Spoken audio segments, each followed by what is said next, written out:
Assalamualaikum warahmatullahi wabarakatuh. Shalom, Om Swastiastu, Namo Buddhaya, Salam Kebajikan. Perkenalkan, nama saya Novalina. Pada kesempatan kali ini, saya akan membahas mengenai 4 kompetensi yang harus dimiliki oleh seorang guru.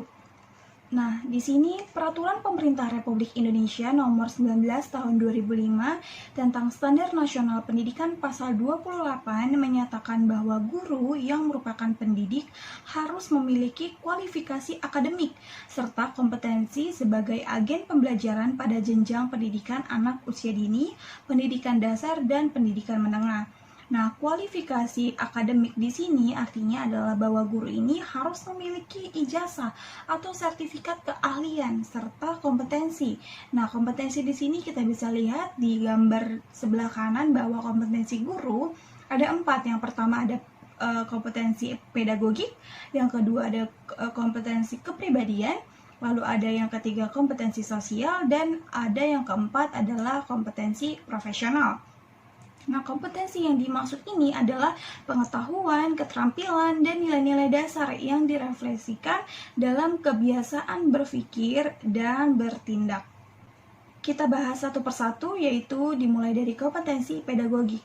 Nah, menurut Undang-Undang Republik Indonesia Nomor 14 Tahun 2005 tentang guru dan dosen pasal 10 menyatakan antara lain bahwa kompetensi pedagogik merupakan kemampuan dalam pengelolaan peserta didik yang meliputi yang pertama, pemahaman, wawasan, atau landasan kependidikan, pemahaman terhadap peserta didik, pengembangan kurikulum atau silabus, perencanaan pembelajaran, pelaksanaan pembelajaran yang mendidik dan dialogis, yang artinya bahwa guru itu tidak hanya mengajar tetapi juga mendidik dan memberikan pemahaman, pengetahuan, serta adanya dialogis, interaksi antara guru dan peserta didik.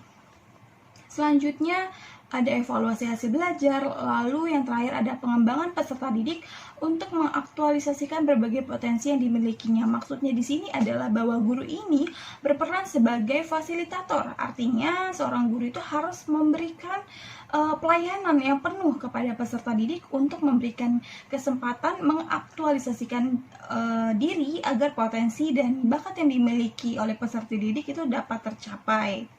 Selanjutnya, Peraturan Menteri Pendidikan Nasional Republik Indonesia Nomor 16 Tahun 2007 tentang Standar Kualifikasi Akademik dan Kompetensi Guru mengenai standar kompetensi guru mata pelajaran SD, SMP, SMA, dan SMK.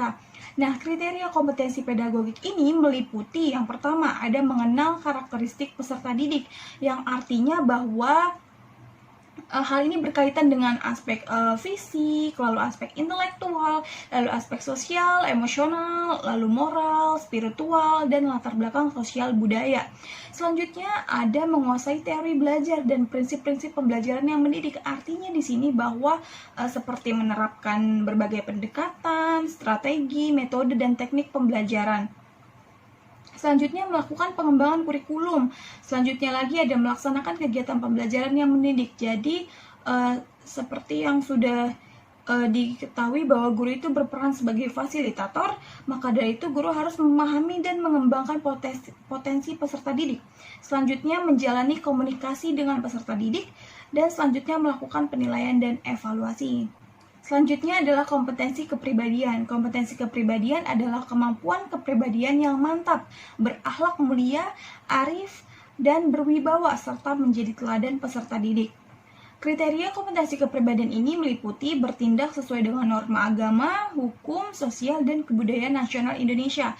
Artinya bahwa guru ini harus menghargai peserta didik tanpa membedakan keyakinan yang dianut, lalu sukunya, lalu adat istiadat, lalu daerah asal, lalu gender, dan selanjutnya adalah menampilkan diri sebagai pribadi yang jujur. Ini sangat penting sekali, berakhlak mulia dan teladan bagi peserta didik dan masyarakat.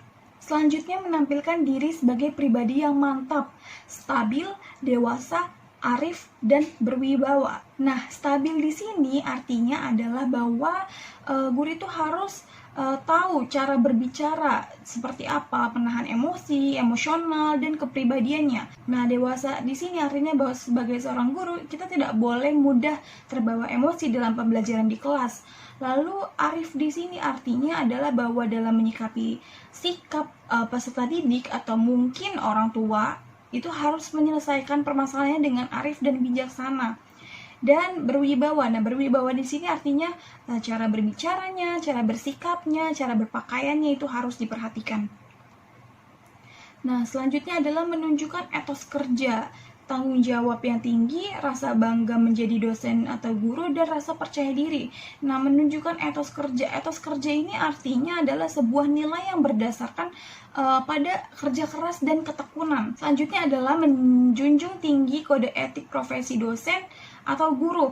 Artinya adalah kode etik sebagai guru itu norma yang harus dijalankan guru sebagai pedoman untuk bersikap dan berperilaku.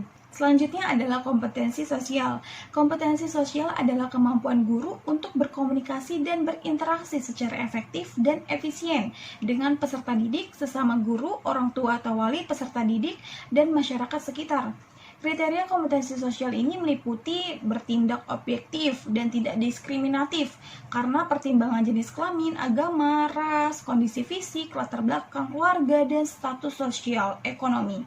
Selanjutnya adalah berkomunikasi secara efektif, empatik, dan santun dengan sesama pendidik, tenaga pendidikan, orang tua, dan masyarakat, komunitas profesi sendiri, dan profesi lain secara lisan dan tulisan atau dalam bentuk yang lain. Selanjutnya, yang ketiga itu beradaptasi di tempat bertugas, bekerja sama, bergaul, simpatik, dan mempunyai jiwa yang menyenangkan kepada sesama di seluruh wilayah Republik Indonesia yang memiliki keragaman sosial budaya. Nah, dari kompetensi sosial ini, kita dapat menentukan bahwa komunikasi ini akan menentukan kesepahaman antara guru dan peserta didik. Selanjutnya yang terakhir ada kompetensi profesional. Kompetensi profesional adalah kemampuan penguasaan materi, pelajaran secara luas dan mendalam.